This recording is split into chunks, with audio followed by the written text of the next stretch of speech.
معاشی امور پر پاکستانی حکام کے ساتھ بات چیت مثبت رہی۔ IMF کا پاکستان کے ساتھ مذاکرات کا اعلامیہ جاری۔ وفاقی اور صوبائی حقوق سے بھی گفتگو۔ مذاکرات میں معاشی اصلاحات، پالیسیوں اور معاشی ترقی کے لیے حکومتی کارکردگی کا جائزہ لیا گیا۔ حکومت ٹیکس آمدن بڑھانے کے لیے پرعزم ہے۔ Mission chief Nitin reporter. حکومت کی مؤثر اقتصادی پالیسیاں۔ اسٹاک ایکسچینج میں گزشتہ ہفتے کے دوران 1472 پوائنٹس کا اضافہ۔ اسٹاک مارکیٹ نے 95,000 پوائنٹس کا سنگ میل عبور کر لیا۔ زر مبادلہ کے ذخائر بڑھ گئے، 15.9 ارب ڈالر سے تجاوز کر گئے۔ سمندر پار پاکستانیوں کی جانب سے ترسیلات کے زر میں بھی اضافہ۔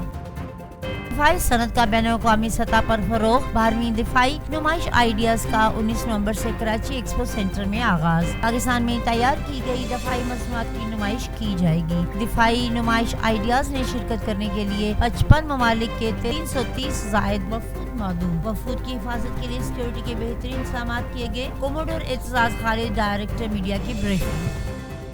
پنجاب کے مختلف شہروں میں اسموگ اور دھند کی شدت برقرار۔ آلودہ ترین شہروں میں رحیم یار خان پہلے نمبر پر، لاہور دوسرے نمبر پر۔ اسموگ کے پیش نظر صوبے میں مزید پابندیوں کا نفاذ۔ لاہور اور ملتان میں یونیورسٹیز اور کالجز بند رہیں گے۔ ریسٹورینٹ شام 4 بجے تک کھلے رہیں گے، رات 8 بجے تک ٹیک اوے کی اجازت ہوگی۔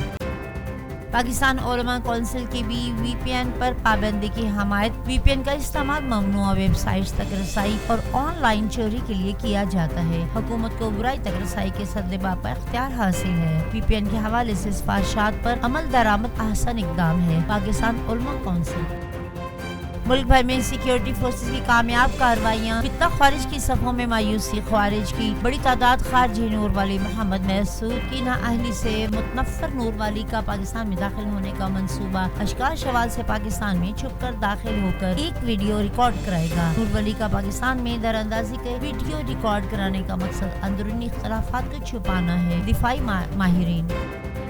پاکستان سمیت دنیا بھر میں رواداری اور برداشت کا دن۔ مقصد عدم برداشت کے نقصانات سے آگاہی فراہم کرنا ہے۔ انسانی معاشرہ، مذاہب، نظریات، خیالات اور رنگ و نسل افراد کا گلدستہ ہے۔ یہی ٹنور اس کی خوبصورتی کا سبب بنتا ہے۔ اسلام میانہ روی، تحمل مزاجی، عفو، درگزر اور رواداری کا درس دیتا ہے۔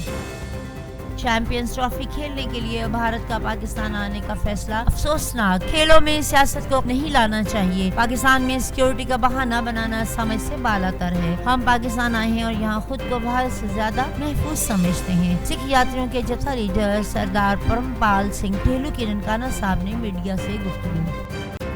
عوامی نیشنل پارٹی کے رہنما اور ممتاز صنعت کار الیاس احمد بلور انتقال کر گئے۔ گردوں کے عارضے کے باعث اسلام آباد میں زیر علاج تھے۔ نماز جنازہ کل دن 2 بجے وزیرہ باغ پشاور میں ادا کی جائے گی۔ صدر مملکت اور وزیر اعظم کا الیاس احمد بلور کے انتقال پر اظہار افسوس۔ مرحوم کے لیے دعائے مغفرت۔ ورثہ کے صبر کے لیے صبر جمیل کی دعا۔ مشرق وسطی میں اسرائیلی فورسز کی بربریت جاری۔ گزشتہ 24 گھنٹوں میں لبنان میں مزید 59 افراد شہید، 182 زخمی۔ لبنان کے علاقے طائر پر اسرائیلی حملہ، طبی عملے کا ملازم بھی شہید، 7 زخمی۔ صہیونی فوج کے حملوں میں مزید 35 فلسطینی شہید، 111 زخمی ہو گئے۔ شمالی غزہ کے علاقے بیت اللہ الحیہ پر اسرائیل کا فضائی حملہ، 3 شہری شہید۔ غزہ اور رفح میں صہیونی فورسز نے کئی عمارتوں کو بھی تباہ کر دیا۔ غزہ شہر میں شجاعیہ پر بمباری، شہادتوں کا خدشہ۔ آزاد کشمیر اور گلگت بلتستان سمیت ملک کے بالائی علاقوں میں بارش اور برف باری۔ ہنزا کے بالائی علاقے گوجال، سوزمرخان، خدا آباد اور حجراب ٹاپ پر بھی برف باری۔ آزاد کشمیر کے علاقے چکار گھڑی اور نصیر آباد سمیت مختلف مقامات پر بارش۔ وادی نیلم، ڈپیا، رپیا اور داؤد خان میں بھی برف باری سے سردی میں اضافہ۔